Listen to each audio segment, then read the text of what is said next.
Thank you for standing by and welcome to the Kiniksa Pharmaceuticals second quarter 2025 earnings conference call. At this time, all participants are in listen-only mode.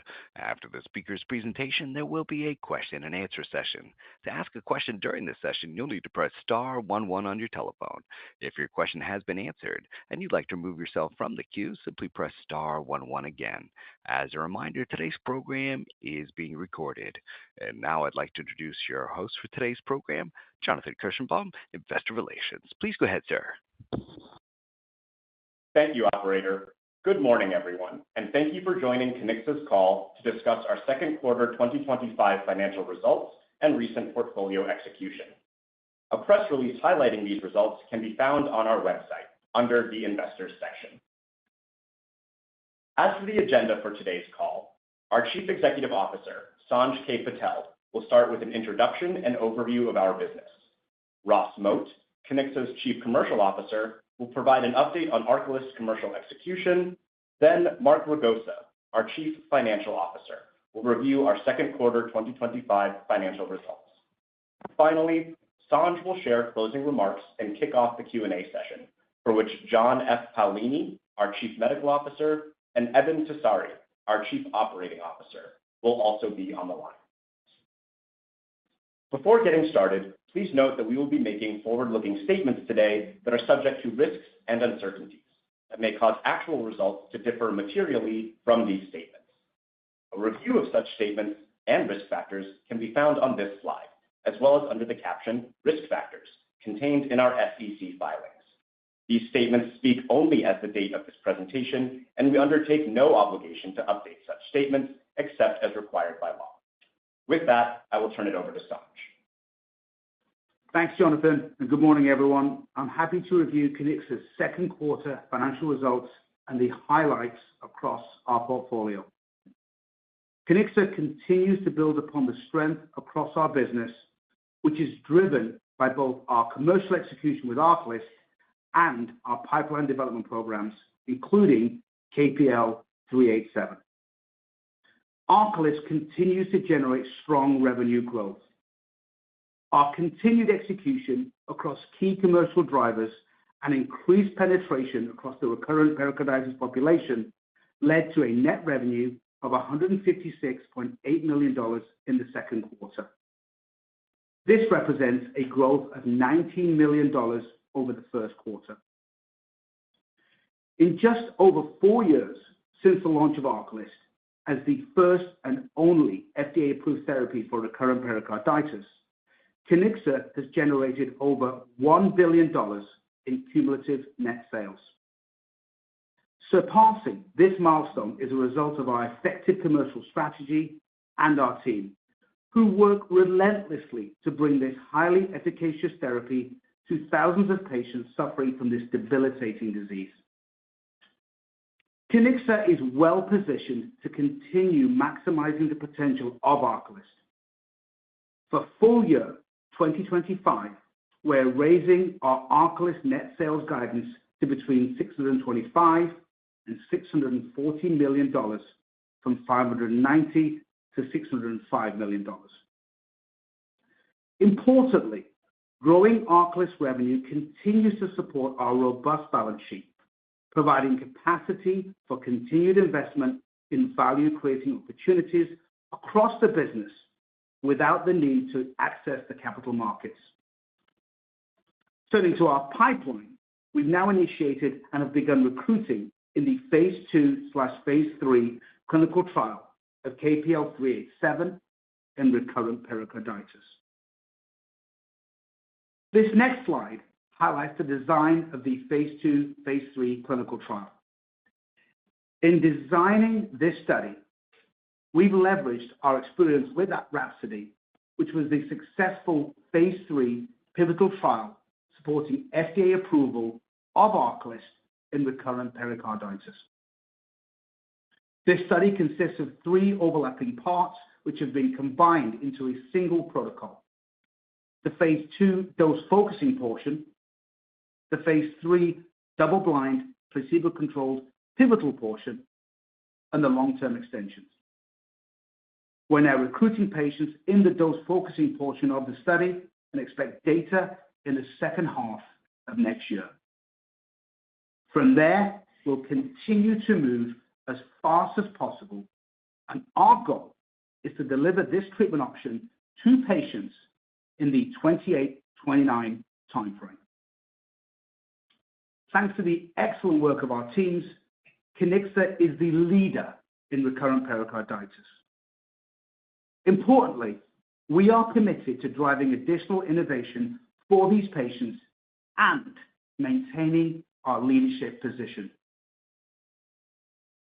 Our physician and patient market research shows an IL-1 alpha and beta inhibitor with the target profile of KPL-387 could be a meaningful treatment option for patients with recurrent pericarditis. Specifically, the potential for a once-monthly dosing of a liquid formulation in an autoinjector could drive further adoption, as well as potentially enhance both duration and compliance. We continue to make solid progress in the second quarter, both commercially and clinically, and we continue to crack on across the portfolio. With that, I'll turn it over to Ross. Thank you, Sanj. Strong execution in Q2 led to significant revenue growth to $156.8 million, representing a 52% year-over-year increase compared to Q2 of last year. This performance was driven by expansion in both the breadth and depth of the prescriber base, which led to the highest number of quarterly new patient enrollments since launch, and resulted in a substantial increase to our active commercial patients. Additionally, we've seen good persistence from the Medicare Part D patients who transitioned to commercial therapy at the start of the year due to the affordability changes associated with the Inflation Reduction Act. We are seeing this patient cohort follow similar metrics to other groups of patients on ARCALYST, and while the one-time bolus of patients observed in Q1 will not repeat, we have seen an increase in new Medicare Part D patients initiating commercial therapy versus the previous years. As a result of the increase in active patients, our penetration into the multiple recurrence population increased from approximately 13% at the end of last year to approximately 15% at the end of Q2. Ultimately, this growth reflects that patients and healthcare professionals continue to report high degrees of satisfaction with ARCALYST, and we've built a robust foundation of commercial fundamentals. For example, in Q2, our payer approval rate remained greater than 90%. Total duration of therapy was approximately 30 months on average. Patient compliance with therapy remained strong at over 85%, and we continue to see ARCALYST used earlier in the course of the disease. Importantly, our strong Q2 performance highlights the progress we've made, but more importantly, we continue to be even more excited about the significant opportunity ahead with ARCALYST. On this slide, I'm going to highlight how ARCALYST has continued to shift the treatment paradigm to become the standard of care for recurrent pericarditis. Our promotional efforts have been focused on educating patients and healthcare professionals to recognize recurrent pericarditis as an interleukin-1 alpha and beta mediated disease best managed with targeted immunomodulation. Since launch, we've seen continuous robust increases in both the new and repeat prescribers every single quarter. This growth not only speaks to the effectiveness of our educational efforts, but it also illustrates how receptive physicians have been to this evolved paradigm that utilizes a targeted, highly efficacious, and well-tolerated treatment. In Q2, more than 325 additional healthcare professionals wrote their first ARCALYST prescription, representing one of the highest quarter-on-quarter increases to date, and bringing the total number of prescribers to more than 3,475. Additionally, repeat prescribing also continued to increase, with more than 120 ARCALYST prescribers writing for their second patients. Finally, we've also seen an increase in prescribing earlier in the disease. Of all the patients on ARCALYST, around 20% were prescribed ARCALYST while on their first recurrence, and roughly 80% when they had 2 or more recurrences. This highlights the growing physician appreciation for the value ARCALYST provides in preventing their patients from suffering future flares. In addition to more patients receiving ARCALYST at every stage of the disease, there has been a marked increase in the number of dedicated pericardial disease centers where patients are able to access expert care for healthcare providers well-versed in their disease. We have sponsored the AHA's Addressing Recurrent Pericarditis initiative as part of our ongoing efforts to shorten the treatment journey for patients by providing expert care close to home. There are also several more dedicated pericardial clinics outside of this initiative, and our aim is to continue supporting this growth to help patients gain an earlier diagnosis and appropriate treatment of their disease. As the treatment approach continues to change across the country, there's a growing body of published literature recommending IL-1 pathway inhibitors such as ARCALYST to be used ahead of corticosteroids, which is well aligned with our commercial positioning of ARCALYST. Furthermore, looking at data from Resonance, our real-world evidence disease registry, which is driven by expert pericardial centers across the country, ARCALYST has increasingly become the second-line treatment choice after NSAIDs and colchicine. In Q2, we delivered $156.8 million in net revenue, as well as increased the franchise profitability. As a result, we are pleased to increase our 2025 net revenue guidance by $35 million between the midpoints of the prior range and of the new range. This takes us from expecting between $590 to $605 million to now expecting between $625 and $640 million. This guidance indicates year-on-year net revenue growth of $215 million at the midpoint compared to full year 2024. This would be the highest annual increase in net revenue to date. As you can hear, we're excited about the future of ARCALYST as well as the progress of our pipeline. We are determined to bring future launches of novel therapies to patients who are suffering from debilitating diseases. And with that, I'll turn the call over to Mark to discuss our financial results. Mark. Thanks, Ross. This morning, I will cover our second quarter 2025 financial performance. You can find our detailed financial information in today's press release. There are a few items I'd like to call your attention to. First, starting with our income statement on the left-hand side of the slide. ARCALYST revenue grew 52% year-over-year in the second quarter to $156.8 million, driven primarily by strong growth in new patient enrollments, prescribers, and active commercial patients. Operating expenses grew 26% year-over-year in the second quarter, driven primarily by cost of goods sold and collaboration expenses from continued ARCALYST revenue growth and SG&A in support of ARCALYST commercialization. Lastly, due to strong revenue growth coupled with more moderate expense growth, net income was $17.8 million in the second quarter compared to a net loss of $3.9 million a year ago. Second, the right-hand side of the slide provides the calculation of ARCALYST collaboration profit, which grew 75% year-over-year in the second quarter to $104.8 million, driven by sales volume and disciplined commercial investment. Third, at the bottom of the slide, our cash balance increased by approximately $40 million to $307.8 million in the second quarter, and we continue to expect our current operating plan to remain cash flow positive on an annual basis. As you've heard from Sanj and Ross, both commercial and clinical execution in the second quarter added to Kiniksa's significant momentum across its business. Combined with financial discipline and a strong balance sheet, Kiniksa remains well-positioned to continue to help patients as well as to create additional value in both the near and long term. And with that, I'll turn the call back to Sanj for closing remarks. Thanks, Mark.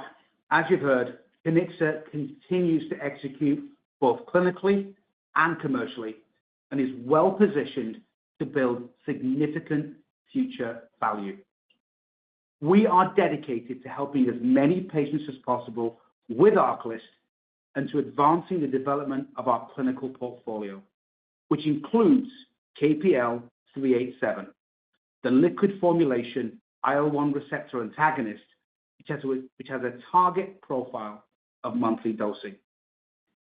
Our ultimate goal is to bring additional treatment options and therapies to patients suffering from debilitating diseases with unmet need. I'll now turn the call back to the operator for questions. Thank you. Certainly. And our first question for today comes from the line of Anupam Rama from JP Morgan. Your question, please. Hey, guys. Thanks so much for taking the question and congrats on the quarter. I know you highlighted 15% penetration into the multiple recurrence setting at the end of 2Q. Wondering if you could provide some commentary on kind of the trends that you're seeing in the first recurrence setting. I think the slide said about 20% of total prescriptions are coming from this setting. Thanks so much.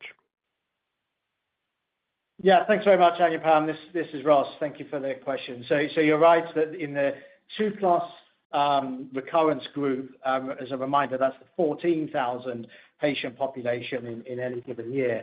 We've seen continuous increase since the launch into the penetration into that group, most recently going to 15% versus last reported at the end of 2024 of 13%.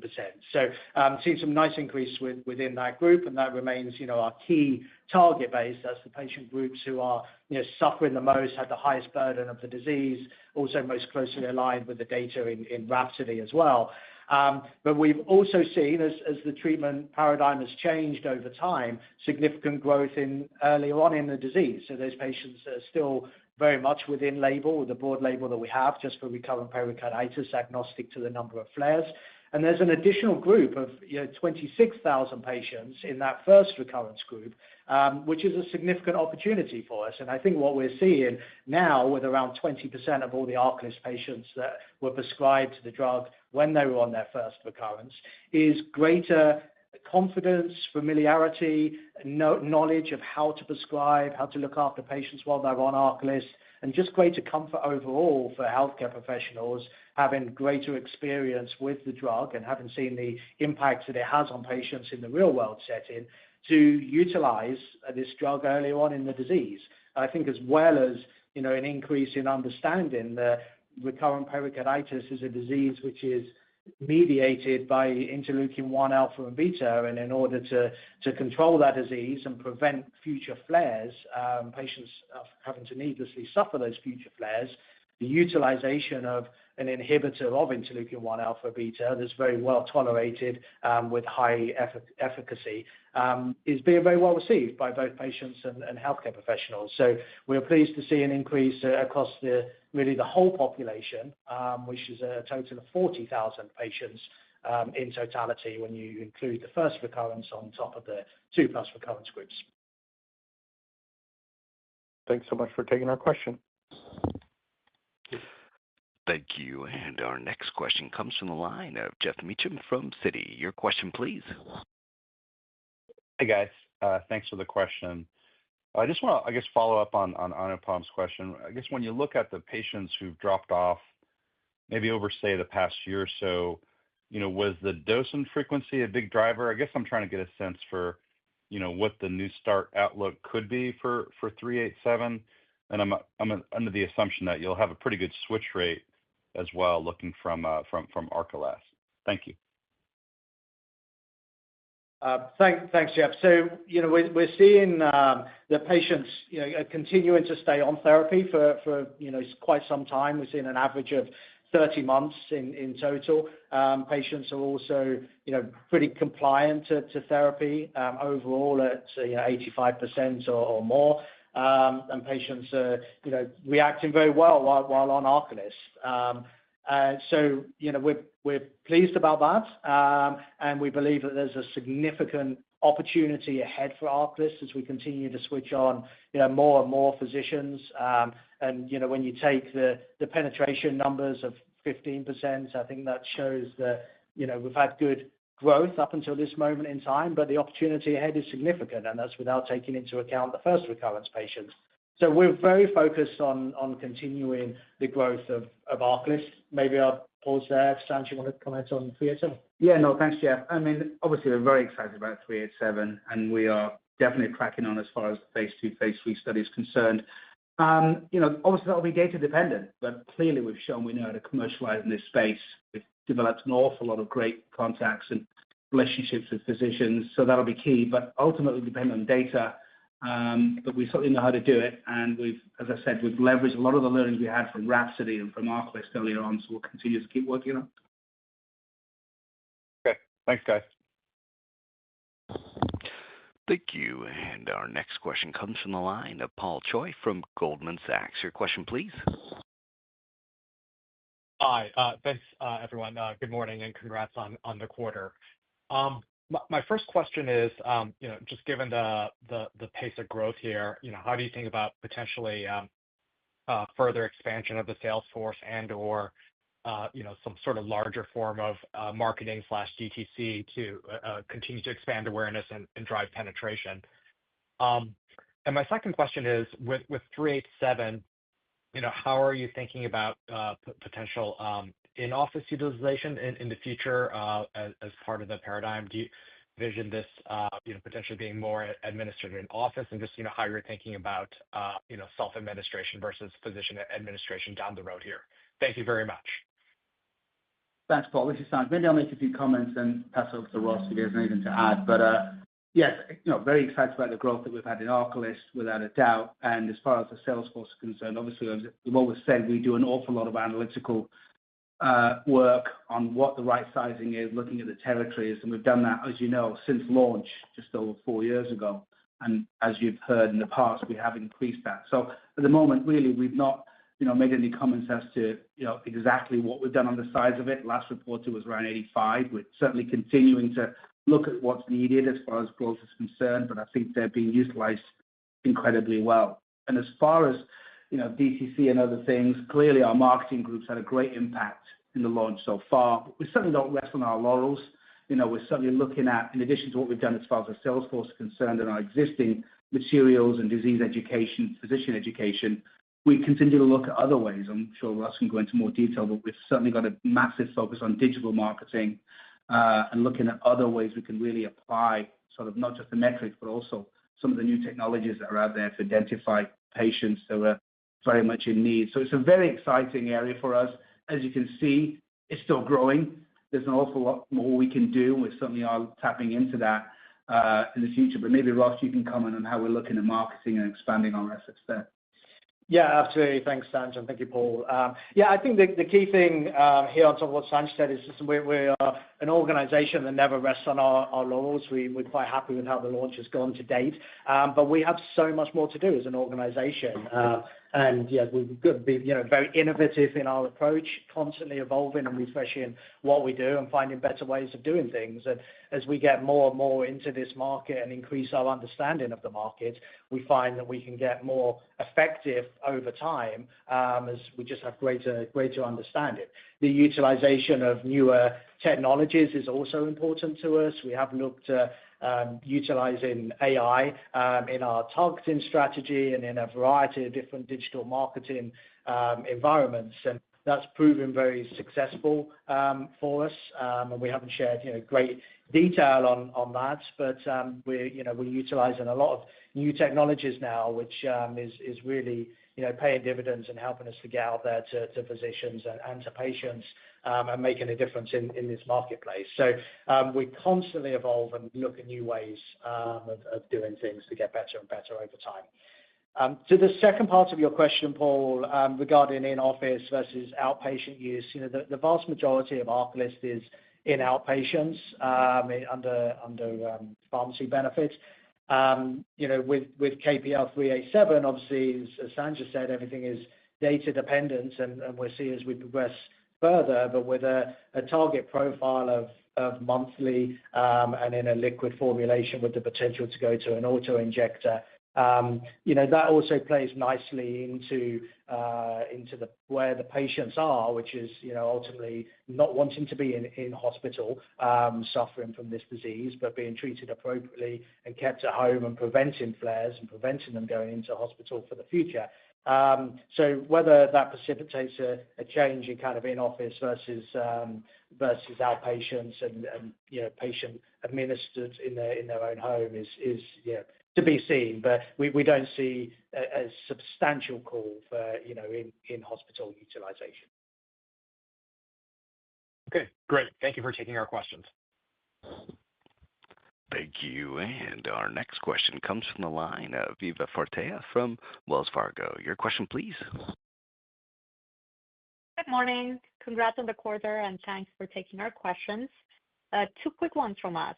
So on ARCALYST, from the 30-month average therapy duration, can you give us a sense in terms of numbers on how, are you seeing a shorter treatment duration in the patients in first recurrence versus patients in second and beyond? And the second question is on 387. Can you discuss how you're thinking about the balance between remaining cash flow positive on an annual basis and initiating studies in new indications beyond recurrent pericarditis? Thanks. Thanks, Eva. So thank you very much for the question. So I'll certainly take the first part and then hand over to someone else to cover the second part. We're not really seeing any meaningful differences in terms of duration from the different cohorts, including patients on a first recurrence versus second, third, fourth, fifth recurrence groups. But of course, the data is always evolving and building, and as more patients starting to be initiated on ARCALYST earlier on in the disease, we just don't have some of that data yet, but it will build, and we'll report as we see it later down the line. But from what we see so far, no significant differences. The average is 30 months. The median of the initial duration of therapy is around 17 months, and the restart rates remains around 45%. I think importantly, of all those patients that started ARCALYST in our launch quarter back in Q2 of 2021 now, around 10% of all of those patients that started way back then are still on therapy, meaning their initial treatment of therapy and have just stayed on throughout, which I think is testament to the effect and how well tolerated ARCALYST can be for many of these patients. So no significant differences to date. Obviously, it's something that we will keep an eye on and report as we see. And as far as your second question regarding cash flow and further investment, I think at this point in our life cycle, we are focused on continuing to create value. And importantly, as we've talked about in the past, we do think that through commercial execution and continued financial discipline, we do have the capacity to continue to create value across our business, whether it's to further maximize the opportunity with ARCALYST, to further advance our pipeline, and/or to pursue strategic initiatives. Got it. Thanks. Thank you. And as a reminder, ladies and gentlemen, if you do have a question at this time, please press star 11 on your telephone. Our next question comes from the line of Roger Song from Jefferies. Your question, please. Great. Congrats for the quarter, and thank you for taking our question. Maybe two quick ones for the pipeline. The first one, KPL 387. So understanding you are doing the phase 2 portion to decide the dosing, just curious about what is the target efficacy safety profile, particularly in the context of comparison to ARCALYST. You can make a decision to decide a dose and how likely you will move multiple doses into the phase 3 portion, something like induction maintenance. And then a quick one for the 1161, IND enabling right now, and then what's the current thinking about the potential indication for this quarterly IL-1? Thank you. Yeah, no, thanks for that question. Well, actually, both of those questions. So regarding the profile of KPL 387, what we're looking for in the dose-focusing portion of the trial is to select the dose that we'll use in the pivotal portion of the trial. And so in that sense, the ability to treat the acute flare as it happens and then prevent the subsequent flare is really the profile that we established with ARCALYST, and that we're looking for, similar, profile, if you will, with regard to the KPL-387 efficacy. And so once we've selected that dose, we then carry that forward into the randomized withdrawal portion, pivotal section of the trial, which, bears a remarkable similarity, in terms of its design, in terms of the endpoints that we have structured. And so at that point, it'll be data-driven in terms of what the actual profile of KPL-387 is. But we're, very confident, in the study design as being able to show, the strength of KPL-387 and its target profile of once-monthly dosing. Regarding the second question of 1161, at this point, we've not announced any specific indication. We realize that there's broad potential of having an IL-1 alpha, IL-1 beta, inhibitor pathway inhibition, if you will, that, has a target profile of dosing every 3 months. And so that really opens the possibility of a range of chronic lifelong diseases, that are autoinflammatory. So, we'll continue to do that work. But in the meantime, our focus is on the IND-enabling studies so that we can begin the first-in-human study as soon as possible. Thank you so much. Thank you. Thank you. And our next question comes from the line of David Nierengarten from Wedbush Securities. Your question, please. Hey, thanks for taking the question. I had two, and maybe one, is kind of a follow-up to the last one. But is there any, specific kind of, efficacy boundaries that you're looking for out of the 387 study? So, of course, ARCALYST showed a near 100% drop off in recurrences. I mean, is that the kind of efficacy bar we should be thinking about, or could it be a little bit lower because of the more convenient dosing? And then I had another question on just emerging competition. There's a potential oral competitor out there that's going to report out data this half. Is there any any thinking on that, or any thoughts on how we should think about the potential competition emerging? Thanks. Sure. Thanks, David. Appreciate the questions. So regarding the efficacy profile, in the phase 2, studies, the dose-focusing portion, we're really looking across a range of different dose levels in order to understand the performance characteristics of KPL-387. And so in that sense, we intend to use the totality of the data in order to define the dose level that we'll take forward. So at this point, it's a little early to describe exactly what the expectation, is precisely, but rather to say that, I think this will be a very informative study based upon its design that'll help us optimize the performance of the drug. Regarding competition that's on the horizon, we remain the leaders in the space of recurrent pericarditis for the reason that we have really done the deep work in understanding the mechanism of this disease. And we've identified the fact that IL-1 alpha and IL-1 beta inhibition is a critical element for maintaining control of the disease, an important fact to be able to maintain control of the disease as monotherapy. And so, we continue to, look with interest to see, other data as they emerge, but understanding those, shall we say, those mechanisms, will have to define themselves in the context of the fact that, as I mentioned, we understand that complete control of the disease requires control of both cytokines. Thank you. Thanks. Thank you.